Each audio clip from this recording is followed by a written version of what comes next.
Hey there guys, welcome back to another War Thunder video. Today I want to go over a quick demonstration slash how-to for the F4J Phantom that was recently added in Update Winged Lions for War Thunder. So this first clip I have here is a good demonstration of the F4J's abilities, and keep in mind that this was before the buffs that the F4J had to the AIM-9 and the AIM-7F, where the AIM-7F got immediate tracking off the rails and a harder pull, and the AIM-9G got its G limit on launch removed. And you'll actually see the launch overload thing here later in this clip, but as you can see, I locked this guy not even in pull stall promote at 9 miles, launching AIM-7F at him. And it'll take its time getting there, but it still has its motor on when it gets to him, so it's plenty of time to maneuver. Not that it really needs it. Slaps him right in the face. He doesn't really do anything about it. Another guy I lock up at high altitude, going pretty much straight vertical, launch another AIM-7F at him. Notice that there's a MiG-23 off to my right side, so I just want to make sure that I don't get a missile shot at me while my missile's tracking in, because I don't want to break the lock and lose the kill on that guy. So as soon as I get that aircraft destroyed notification, wait for him to shoot a missile, pop some flares, take evasive maneuvers, get out of the way. I noticed that he was turning around the other direction, so I'm not super worried about him firing another missile. Now, they're getting locked from behind. That's either a heat seeker or a radar missile. It doesn't particularly matter. Radar missiles do not like to track in your aspects, so I know there's no issue with that. The explosion confirms my suspicions that it was a radar missile, so I just decided to ignore it. Because even if it did track, it would have been way out of range.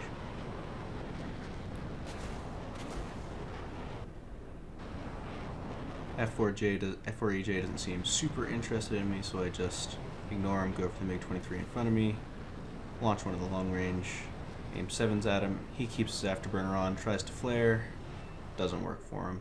That's why you have to turn your afterburner off when you're flaring missiles, otherwise it just doesn't work. So after getting that kill, I'm turning back into the battlefield here and looking for some more targets.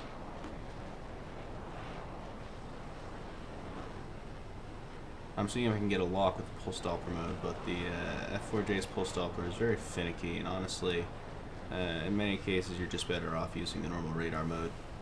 Launch an AIM-9 at that guy, way too close for flares, smacks him right in the ass.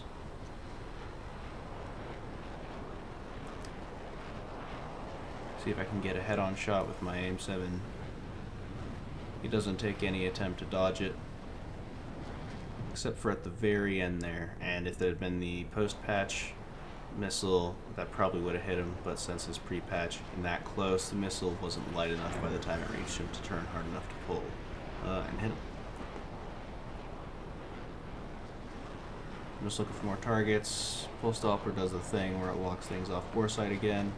That guy's R60M actually tracks my missile as soon as I launch it, so that saves me the hassle of having to try and flare it. So, as you probably noticed by now, I don't bring the gun pod, and that's because I think the detriments of the gun pod vastly outweigh the benefits, because most of the time where I find myself in a position to use the gun pod, it's been because I didn't have the gun pod to begin with. Now you can see the load factor too high, missile probably wouldn't hit anyways, but I still got just one left, so I thought I might try to use it. The F4F's coming in here, but he makes a half-hearted attempt to pull lead and then decides to pull back off and go home. I think he's probably low on fuel or something. And I'm heading home here as well, because I'm out of guns and missiles and stuff. Later on in this match, after I've taken off, I'm flying towards the enemy airfield, trying to see if I can find where the enemies are. My other teammate got shot down by one of their two remaining players, the Su-17. Find the F4F on radar, lock them up. I'm on 9Gs by accident, switch over to the AIM-7s, hit him with the Fox 1. He doesn't really have much of a chance of dodging it, especially since he doesn't even try. There you go, kill number 7. Last remaining player, Su-17, just J's out in the airfield after he lands. You have to excuse the lack of game audio in this clip because there's some copyrighted music I had playing in the background when I was recording this. So You have to bear with just me talking for a couple minutes.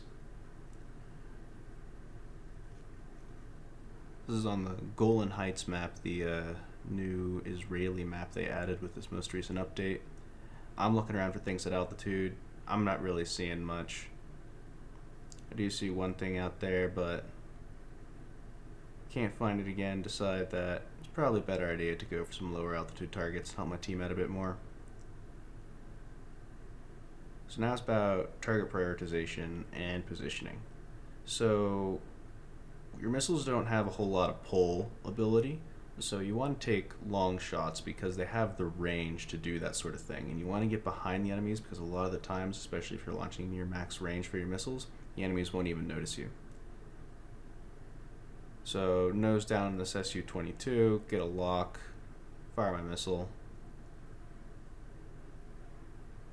Check around behind me for enemies pursuing, get a kill. And you can see my team is quickly falling apart. There's almost nobody left and the entire enemy team is still up.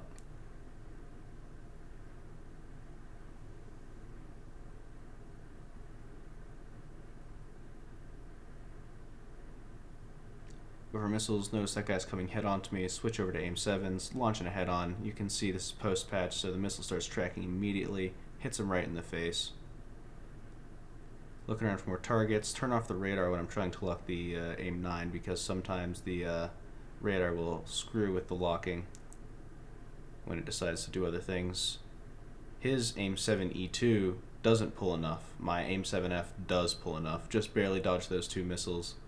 Get another kill with that aim 9 that I shot earlier at the Su-17, and now I'm sitting with 3 MiGs on my 6 and no teammates anywhere around. So this ends just about as well as you'd expect. Managed to dodge him for a little bit.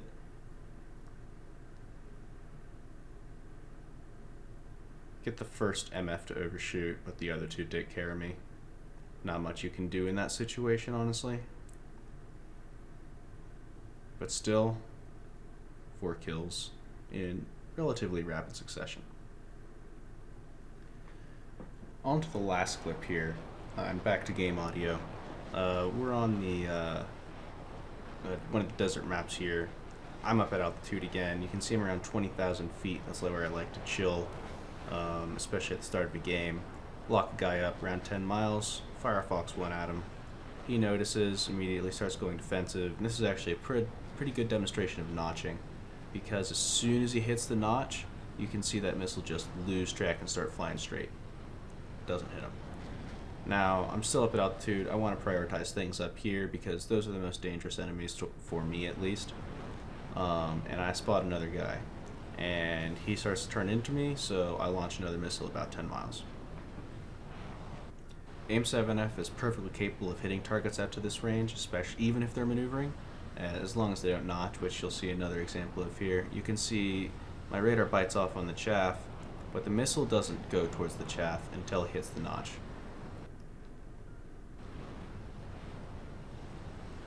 Chaffs again.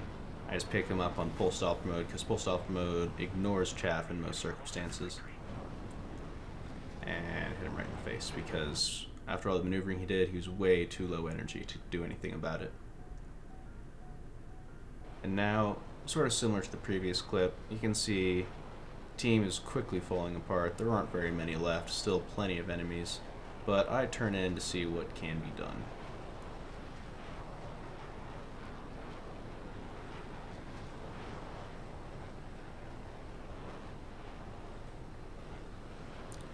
Occasionally looking below me to make sure that there's no MiG spiking up on me to launch our 60s. See if I can shoot at this guy, but I see a missile launch very close to me, and so I immediately prioritize the closer enemy. Launch a head-on aim 7 at him.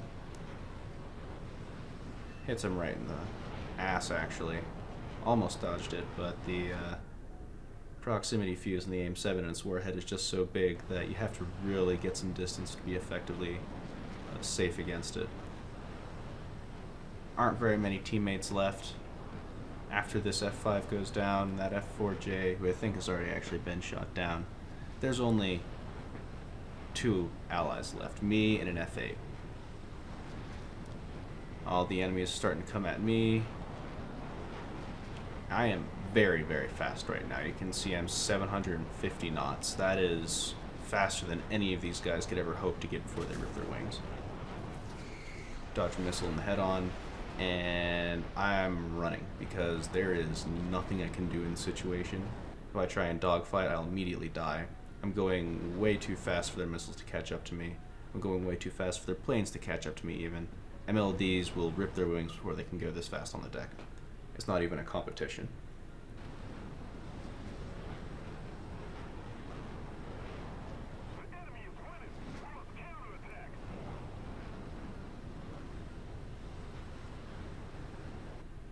Now it's a 2v6 at this point in the game, and I can see my F8 there, buddy behind me, and this is a good example of how you should do some teamwork in this game, because look at all the enemies peeling off towards that F8, and this is my opportunity to do some damage. So I pull vertical, turn around, start heading towards the F8 and the enemies that are trying to get him now. Try to tell him to flare in case he doesn't see the missile coming at him. And I am warming my aim 9 because that's the only missiles that I have left at this point. Unfortunately, Seeker goes dead right as I was about to shoot at that guy, but warm up another one. All these guys are slow, they just climbed a massive amount of altitude. That one doesn't exactly go towards the plane I expected it to, but it doesn't really matter. Get the kill anyways. This missile just can barely not pull enough lead to get him.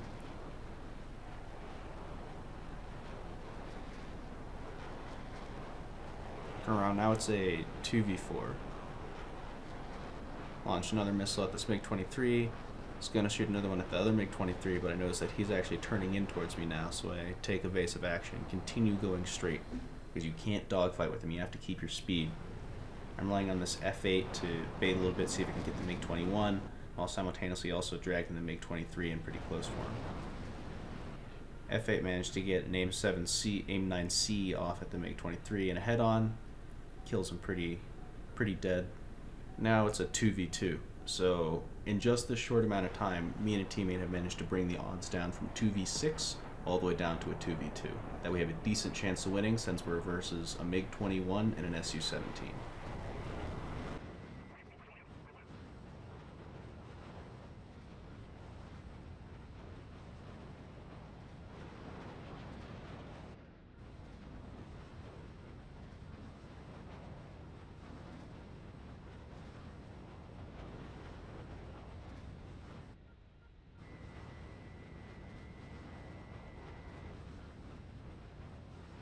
Su-17 pops up. I'm in the middle of chat.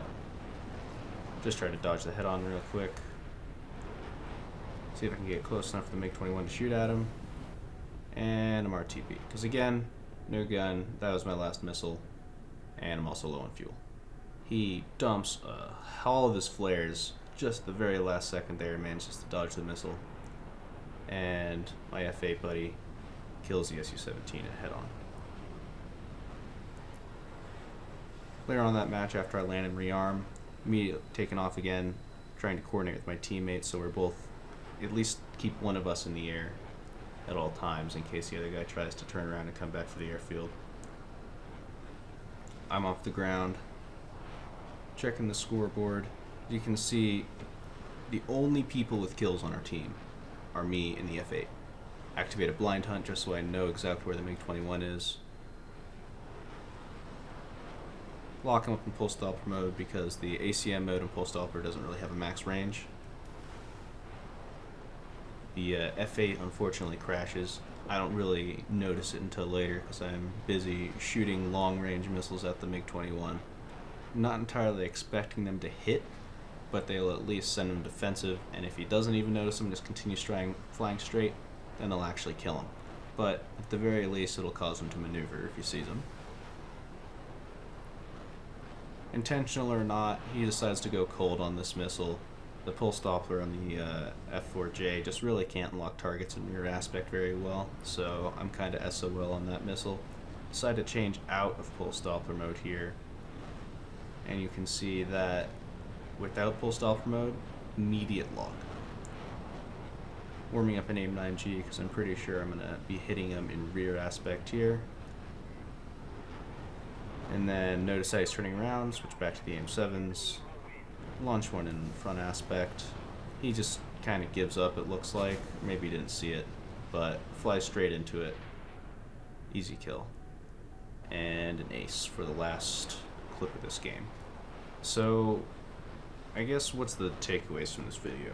What you should do with the F4J is fly high, stay fast, take targets of opportunity, and work with your team.